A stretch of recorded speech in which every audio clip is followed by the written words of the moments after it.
né? Se não for a graça do nosso Deus agindo sobre a nossa vida e a nossa história, nós que somos completamente dependentes, né?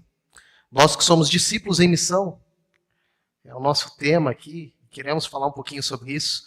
Eu quero convidar você a abrir a sua Bíblia em Atos, capítulo 6, do versículo 1 ao versículo 7. Enquanto isso, eu preciso apresentar o nome da nossa banda, porque a gente não falou, né? Banda Restify, né? Então, a ideia é de descanso. Você ia falar depois, Patrick? Poxa. Olha só. Então fica como spoiler. Se você gosta de spoiler, tá aí. O significado é descanso, descansar.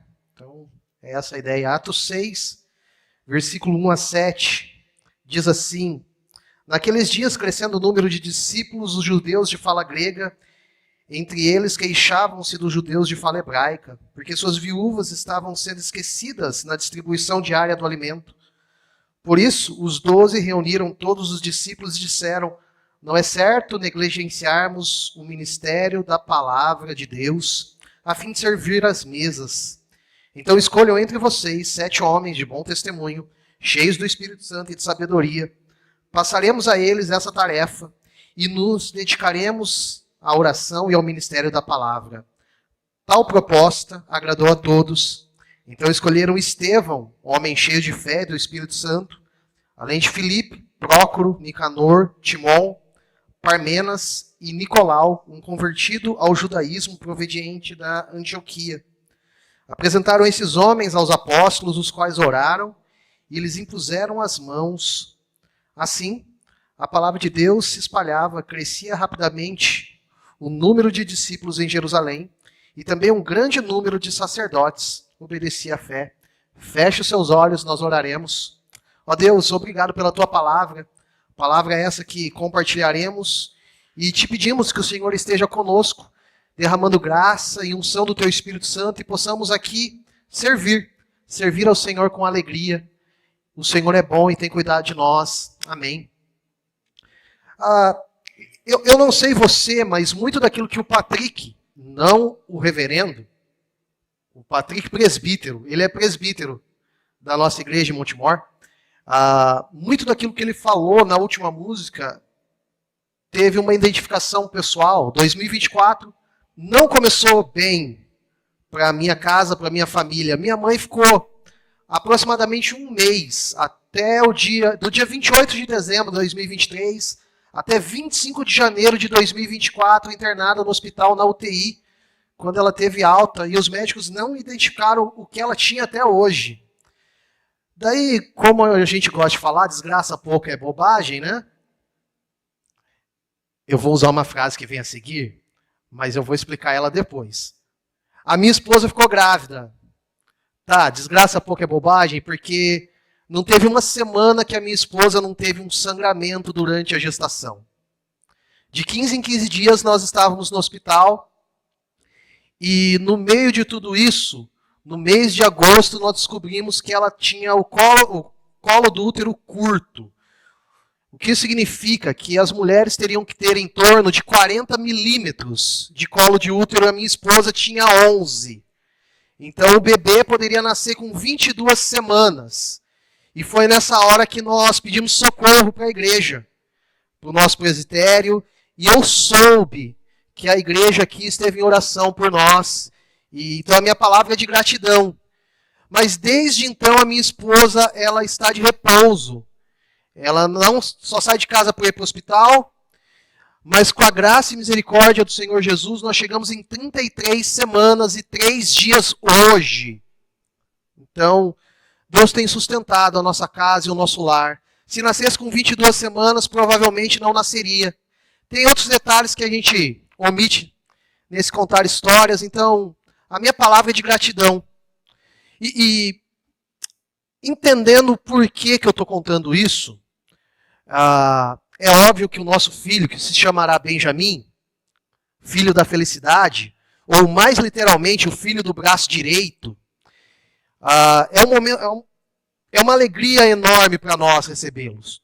Porque nós estamos casados há 12 anos, tivemos uma gestação em 2018 que perdemos, e essa é a segunda gestação que nós estamos encarando. Então, toda gestação nós ficamos com medo, com angústia, com aperto na alma e no coração. E não resta dúvida que nós somos sustentados até aqui por causa das orações, e eu creio que elas nos levarão até quando Deus permitir. Mas por que eu estou falando isso?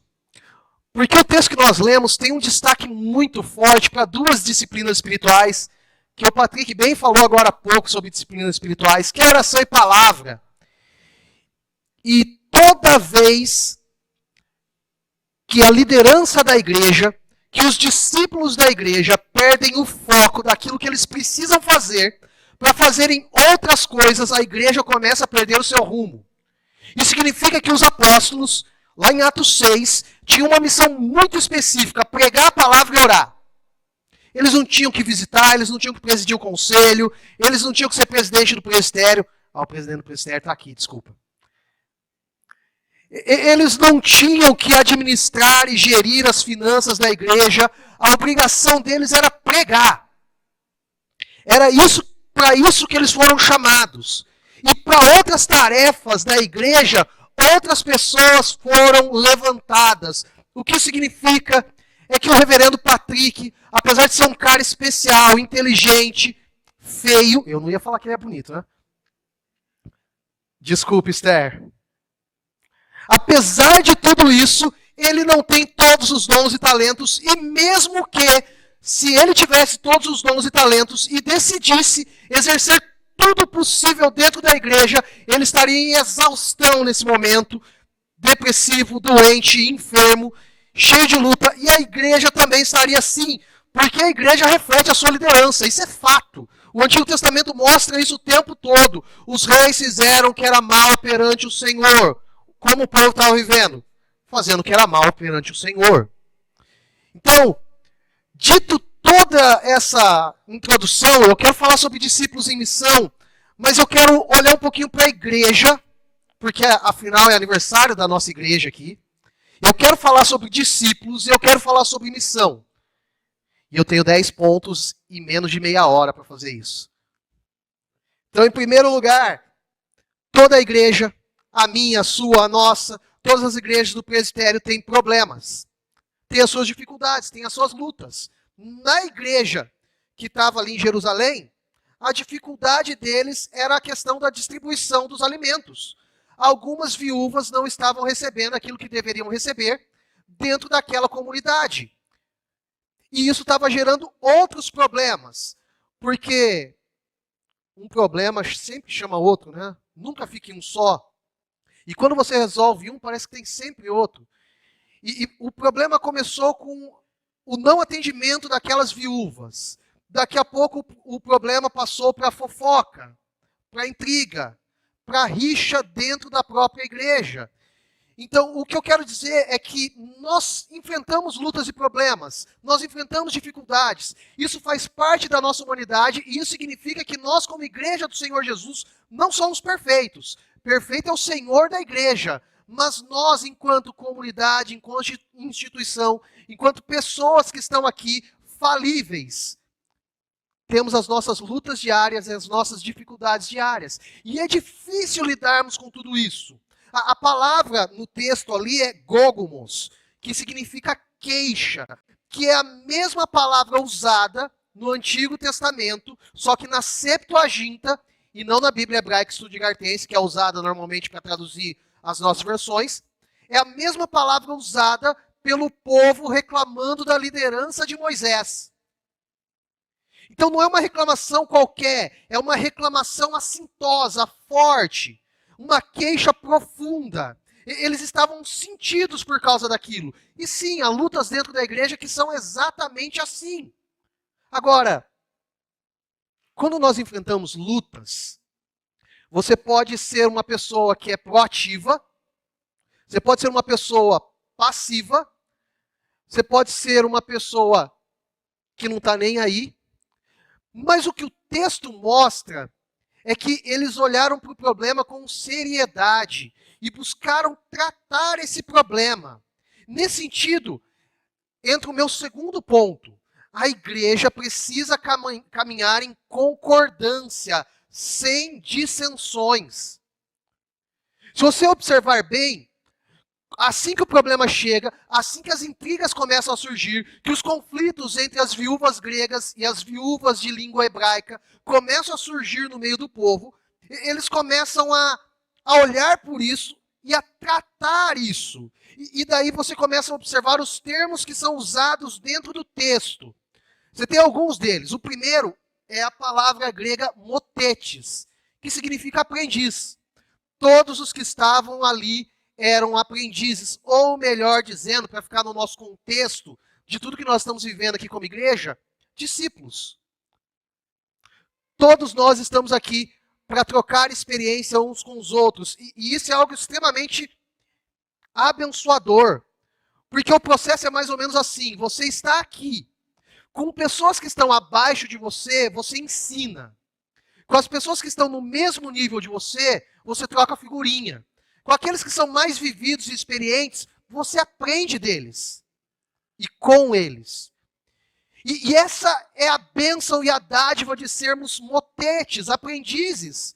Porque nós somos isso até o fim da vida. Ou alguém aqui já se formou no discipulado. Ou alguém aqui já subiu de nível. Se tornou santo. Oh, meus irmãos, aqueles que se tornam perfeitos demais, cuidado na hora do louvor. Porque tem uma tendência a erguer a mão e Deus puxar. Então, se você ainda é aprendiz, se você ainda é motete, estamos no mesmo barco. Estamos aprendendo, estamos trocando, estamos vendo do Senhor Jesus. Há uma segunda palavra aqui, que é a palavra helenistas. E aqui tem um detalhe que é o que eu quero entender, que a igreja precisa caminhar em concordância e sem dissensões. O fato de eles serem helenistas significa que eles são fruto direto daquilo que é chamado da expansão grega que teve no período interbíblico, começando com Alexandre o Grande, no qual é difundido o idioma grego, a maneira de pensar grega, as histórias gregas, e no qual todos os livros eram traduzidos para o grego, entendendo que o grego e a cultura grega era a maneira de pensar mais correta naquele mundo e naquela época. Significa que aquelas mulheres, mesmo sendo cristãs, tinham uma maneira de pensar diferente das outras mulheres. A igreja é exatamente isso hoje. Nós somos pessoas com formações diferentes. Alguns são de exatas, outros são de humanas. Nós somos pessoas que têm históricos diferentes de vida, inclusive de formação religiosa. E quando chegamos aqui nesse ajuntamento, em algum momento ou outro vai dar choque. Em algum momento ou outro vai dar rebuliço. Então, a ideia do texto tem mais um grupo, que são os hebreus, que eles têm uma fala aramaica e o pensamento hebraico. Uma distinção bem clara entre um grupo e outro. Os gregos gostavam muito de contar história. O hebraico, no tempo de Jesus, já tinha a escola judaica, inclusive de interpretação, o que levava eles muito mais a contar histórias. Os gregos gostavam de política. Tanto que as escolas dos filósofos formavam pessoas para discutir na polis, na cidade, na qual eles conversavam sobre os problemas da sociedade. No pensamento hebraico, o que eles queriam viver era por meio do clã, a família, unida e próxima. Então, eles teriam essa maneira diferente, mas existia um elemento que unia todos eles, que é Cristo. Se vocês lerem o livro de Atos inteiro, não tem uma pregação que Cristo não seja o centro. Na verdade, é um pouquinho além disso. É a vida, a obra, a missão de Cristo e a sua ressurreição. Leia as pregações de Atos e você perceberá isso.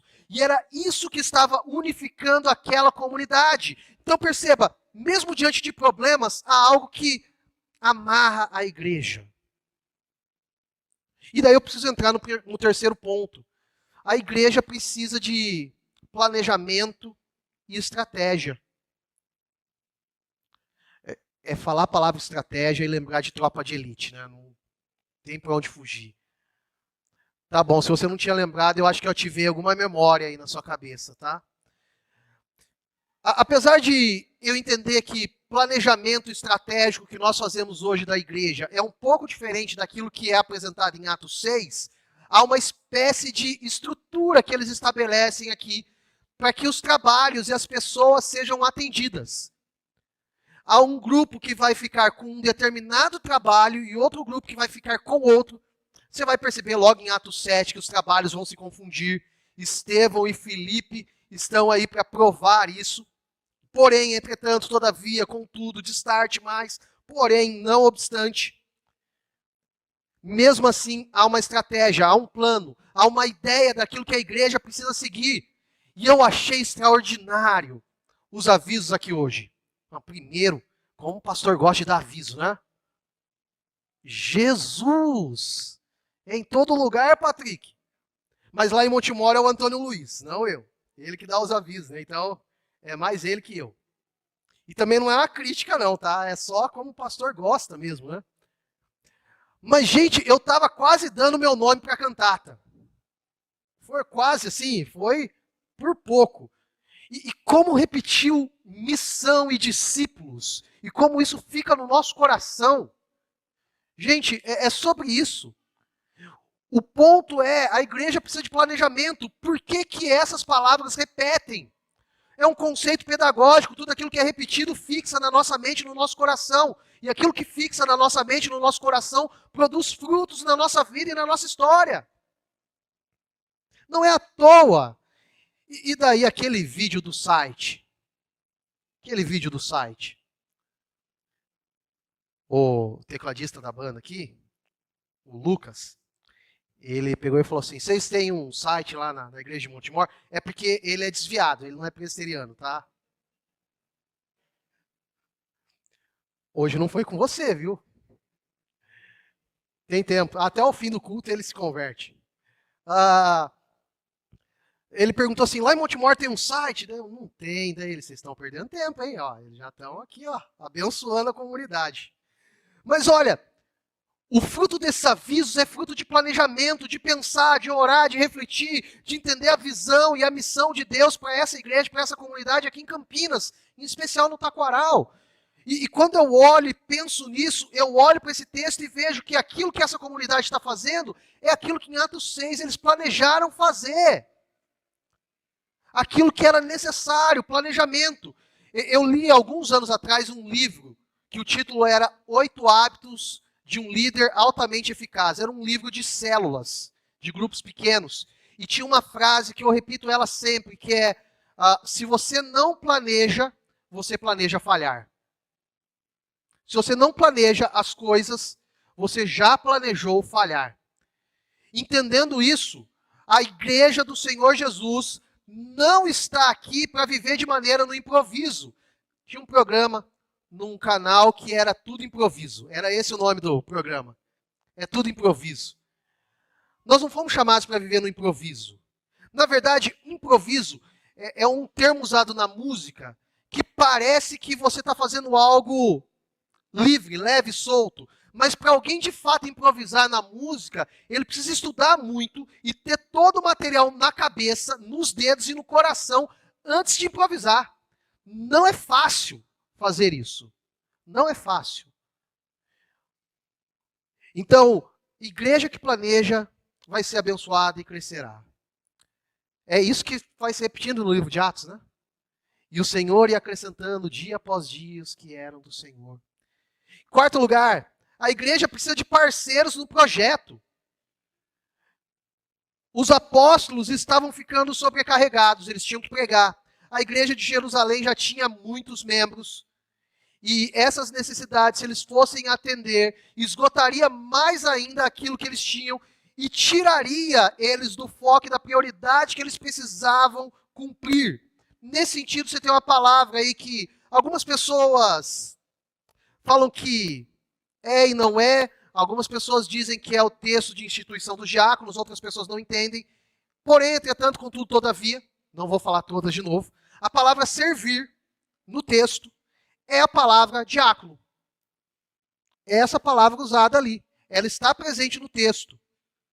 Ela está exatamente nesse texto. e que nós transliteramos para os diáconos que nós usamos nos dias de hoje, né? O termo lá é diaconeu. Está presente em Atos 6, de 1 a 7. O que isso significa? Que nós gostamos de nomear as coisas. Para mim, eu prefiro a ideia de parceiros. Nós precisamos de parceiros. Talvez por nós estarmos numa instituição, numa comunidade, numa igreja, na qual tem os seus cargos bem definidos, presbíteros, diáconos, a gente vá por essa linha e gosta de falar sobre isso. Mas a ideia de parceiro dá uma ideia de pessoas que entenderam de fato e de verdade a visão e que desejam caminhar juntos. E foi isso que aconteceu na comunidade. Aqueles homens entenderam a necessidade e estavam dispostos a servir. Servir, de acordo com o Richard Foster, é uma disciplina espiritual. Se vocês lerem o livro Celebração da Disciplina, uma das disciplinas presentes lá é serviço. E ele usa duas formas para expressar como que o serviço pode ser feito. Ele fala do serviço verdadeiro, que é quando você entende a missão, se engaja na missão e colabora para ela. E fala do serviço farisaico, que é aquele serviço que a pessoa faz simplesmente para ser vista. E isso também acontece dentro da igreja. E eu gosto de usar um termo para isso, que é performance religiosa. É aquela pessoa que dentro da igreja quer abraçar tudo, Deus e o mundo, para ela ser vista por todo mundo como uma pessoa que faz. E dizer assim, nossa, que legal, tá vendo? Fulano de tal serve. Nossa, como ele é talentoso. Ele canta no louvor, ele canta no coral, ele apita o futebol dos adolescentes, ele cuida das crianças. Nossa, como é talentoso. Performance religiosa. Se vocês compreenderem bem o texto, o planejamento e os parceiros indicam duas situações muito específicas. Cada um joga na posição exata que tem habilidade para jogar. O levantador é levantador, o ponteiro é ponteiro, o líbero é o líbero, e o time vai estar redondinho quando as coisas acontecerem assim. Então, só porque eu estou falando de servir, sirva ao Senhor com alegria. Sirva ao Senhor sendo parceiros nessa comunidade, nessa igreja. Eu gosto de pensar na nossa banda que nós nos ajuntamos para servir. Para servir. Então são 5 amigos. Eu tenho um irmão na banda, né? Vocês perceberam. Mas não deixa de ser amigo, né? Então nós temos 5 amigos na banda, cada um com sonhos e projetos diferentes. O Patrick é o dono da banda, eu sou cofundador. Mas cada um de nós tem os seus sonhos, planos, projetos. Mas existe algo que nos une, e é o que nós temos tentado fazer. Servir. Servir. Esse é o objetivo. Deus nos deu algumas canções, algumas um pouco pesadas para a gente tocar no culto de domingo à noite. Então a gente não vai tocar essas aqui hoje, né? Mas nós queremos servir com aquilo que Deus tem nos dado. E queremos fazer isso com alegria. Então deixa eu continuar, porque eu falei que eram 10, né? Então, quinto. A igreja precisa de homens que coloquem a mão na massa. Homens que façam. Homens que vão.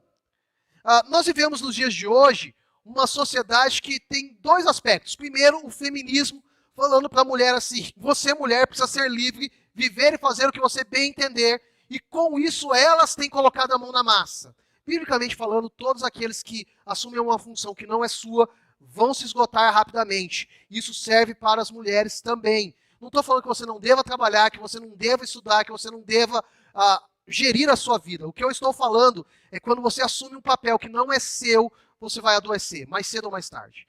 Segundo aspecto, nós temos vivido uma sociedade de homens que não assumem o seu papel de homem. Significa que, eu vou usar o termo que eu não queria usar, mas é o primeiro que me vem na cabeça e eu preciso ser fiel ao meu pensamento. Nós temos vivido uma sociedade, uma geração de homens frouxos, que desaprenderam a serem homens e a cuidar da sua casa, da sua esposa, da sua família, e de colocar a mão na massa e fazer o que precisa ser feito. É essa a expressão correta. E quando eu olho para o texto, eu vejo 7 homens que entenderam o chamado de Deus para a vida deles e que foram colocar a mão na massa, e que pouco do tempo depois, alguns deles já estavam morrendo por causa disso. Então, você, homem, foi chamado para morrer pela causa do evangelho. E houve um tempo na história da igreja que isso era voltado para a espiritualidade cristã, na onde as pessoas diziam assim: nossa, o meu Senhor Jesus morreu e eu estou morrendo em prol do evangelho. O nome disso era espiritualidade do martírio. Isso gerava identificação com Cristo. Essas pessoas entendiam que elas estavam se tornando a semelhança de Jesus. Não na morte expiatória, mas no fato de morrer em prol da missão. O que eu quero dizer com isso? Vale a pena gastar a vida em prol do evangelho. Vale a pena gastar a vida em prol da missão. Vale a pena gastar a vida como discípulos do Senhor Jesus. 6º lugar, a igreja precisa de líderes que ouvem a Deus. Os apóstolos chegam e eles apresentam a proposta. E a proposta pareceu boa para a igreja e para o Espírito Santo. O que eu quero dizer com isso é que você tem igrejas por aí que elas estão vivendo, pregando, existindo a partir de quem elas desejam ser e não a partir do plano de Deus, da orientação de Deus, da ação sobrenatural de Deus na vida da igreja.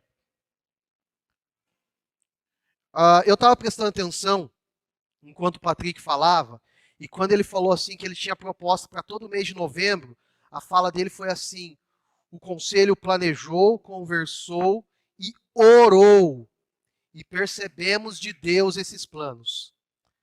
Isso é uma comunidade que ouve o Senhor. Isso é um povo que ouve o Senhor. Isso é um povo sensível à voz do Espírito Santo. E tem um detalhe em Atos 6, Atos 7, Atos 8, que é a ação do Espírito Santo nesses textos. Ele está o tempo todo agindo, atuando, operando, tocando em corações, fazendo coisas extraordinárias por meio do discípulo, a tal ponto que o John Stott diz que Atos dos Apóstolos deveria se chamar Atos do Espírito Santo, e não Atos dos Apóstolos. Porque, na verdade, a tônica de Atos está lá em Atos 1:8. Recebereis poder ao descer sobre vós o Espírito Santo e serei minhas testemunhas, tanto em Jerusalém, Judéia, Samaria e até os confins de Montemor, Campinas. Não está assim na sua Bíblia? Na minha está. Na minha está.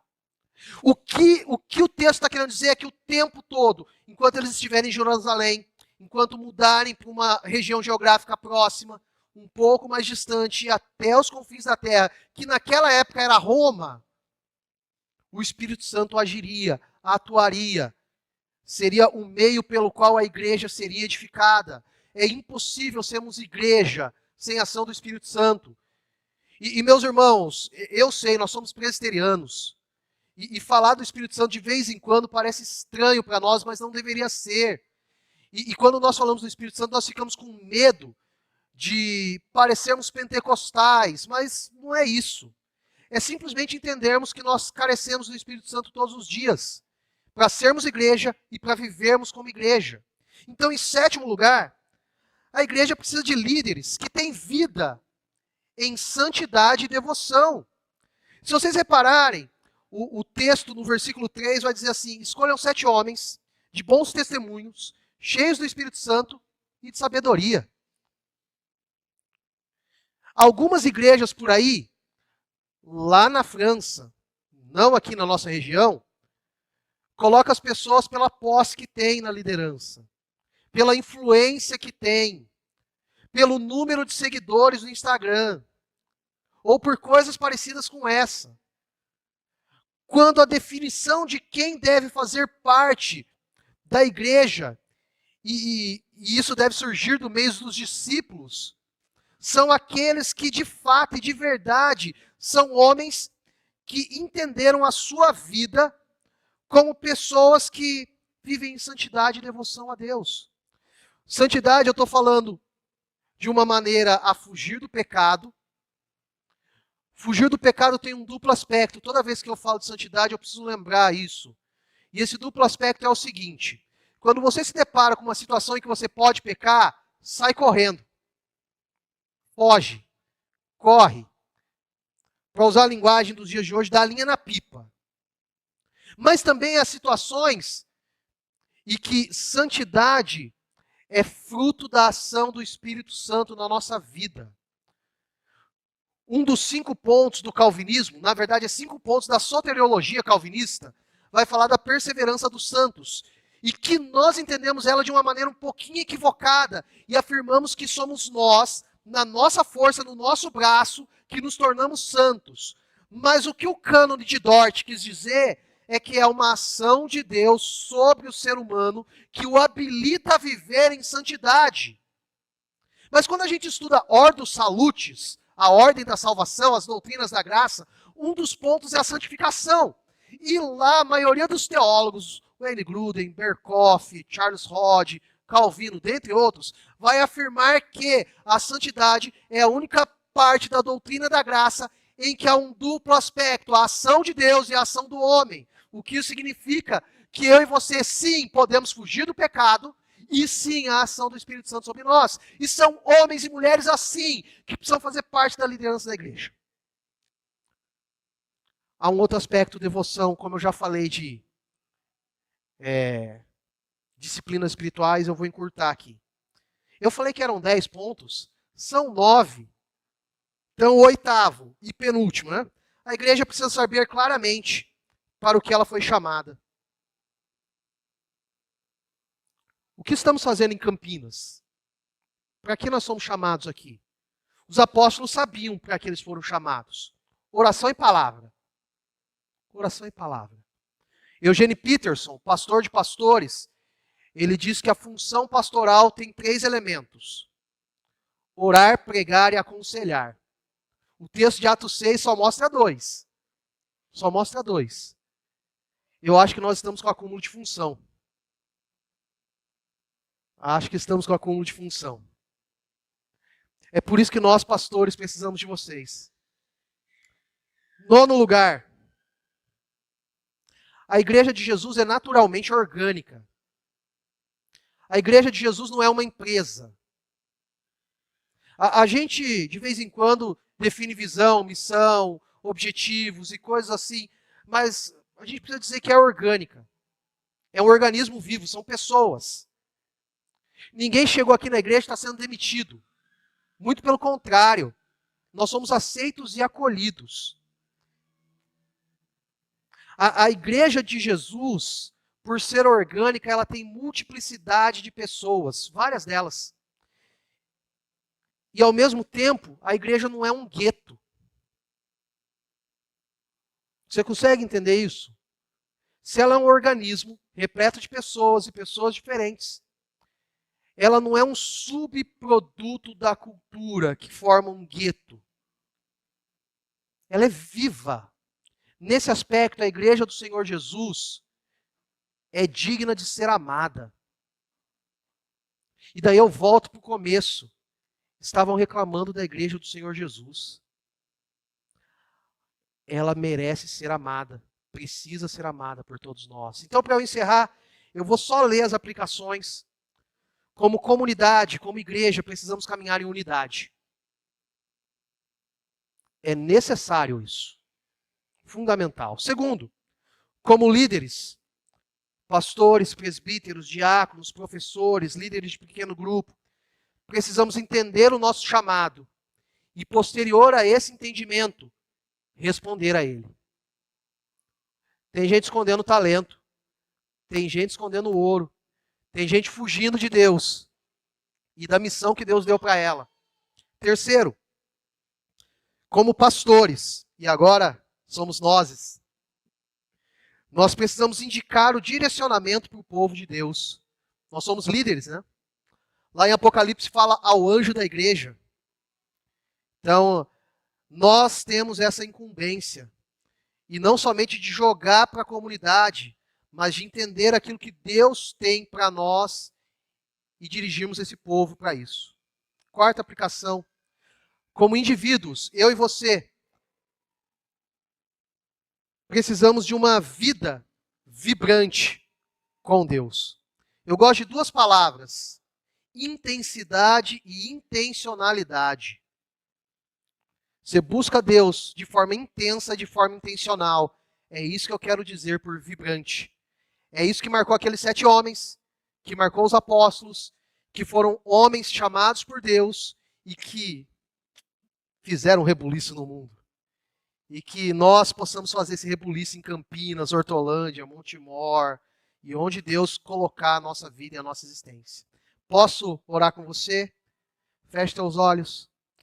Ó Deus, nós somos uma igreja, uma comunidade, um povo, discípulos em missão, que precisam viver pela Tua palavra, direcionados pelo Senhor, fortalecidos pelo Senhor, que o Senhor nos use e nos ajude, em nome do Senhor Jesus. Amém e amém. Chamar os meninos.